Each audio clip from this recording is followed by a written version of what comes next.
When negative feelings come up in ourselves, and they can come from nowhere within seconds, the thing not to do is to engage in something that is going to mask or hide those feelings as a way to escape them.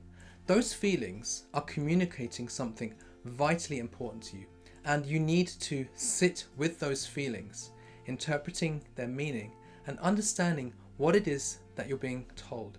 If you mask them with coffee, tea, a biscuit break, indulgence in some cake, or phoning somebody that we like, going onto YouTube and watching something, anything like that, any external stimulus that takes our mind away from the feelings can just simply prolong those feelings and can keep them bubbling under the surface, and that can slow us down in our progressive march into personal transformation. But it can be painful to stop what we're doing and just accepting those feelings that are running through our minds right now, sitting there and becoming an observer of those feelings and just letting them be there, because they may just need to surface so that they can just be easily removed. So here's an analogy. Ghee is commonly used in Indian cuisine, and it's a very healthy, purified form of butter. It's also called clarified butter. So how does this butter become clarified? So there's a special technique in making it, and it involves simmering butter for some time on low heat. Now as that butter simmers, slowly the impurities within the butter, they separate out and they float up to the top. And then all you need to do is just very carefully scoop off these impurities and you're left with clarified butter. And the medicinal benefits of ghee have been written about in the ancient Eastern science of health called the Ayurveda. So it's very important when you're making ghee not to stir it as it's simmering, because what will happen is all those impurities which are floating to the top will get mixed back up into the butter. You won't be able to separate out the impurities. So in a similar way, when things are coming up, patiently sitting and letting those impurities separate out through this mindfulness method will allow us to then throw them out. This is the power of mindfulness.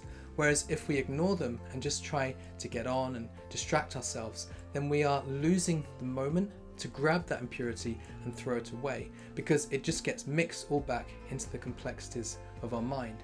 Whereas if we sit with it, then we're able to identify that thought and we can separate it out from us and we can finally let it go. So this is the process by which you deal with it. Firstly, do some breathwork exercise for a few minutes. Just be there and be with your breath, breathing in and out.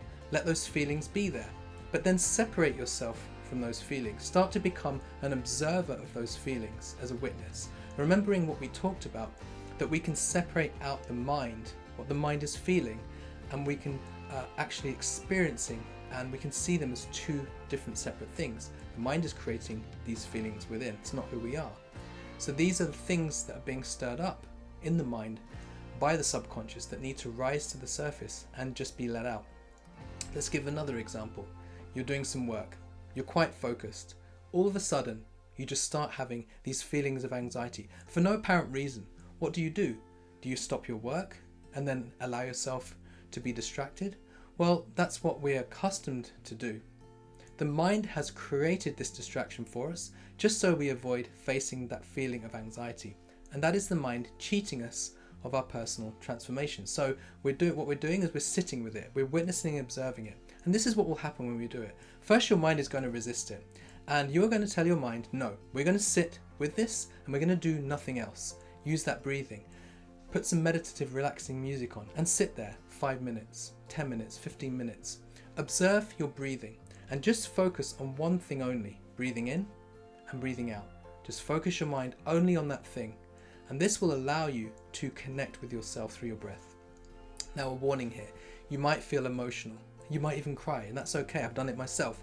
You can let it all out. It's all part of releasing the emotion, because the anxiety is an underlying emotion, right? So if you want to understand the emotion though more specifically beyond anxiety, you can look at the emotion wheel in this lesson's download section.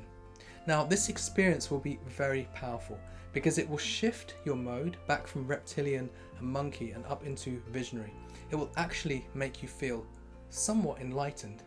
It will put you in control of your mind and of your emotions, and then you'll get a clarity breakthrough. Something will come, maybe something that you realize more deeply about yourself. maybe something that you know that you need to focus on that you might be neglecting, or maybe just a deeper sense of creativity and powerful, peaceful self-image. Anything. This is how you take power back from your own mind. And now what you've done is you've just broken the cycle of the mind's feeling negative emotions, creating distraction, and then keeping you in fear mode.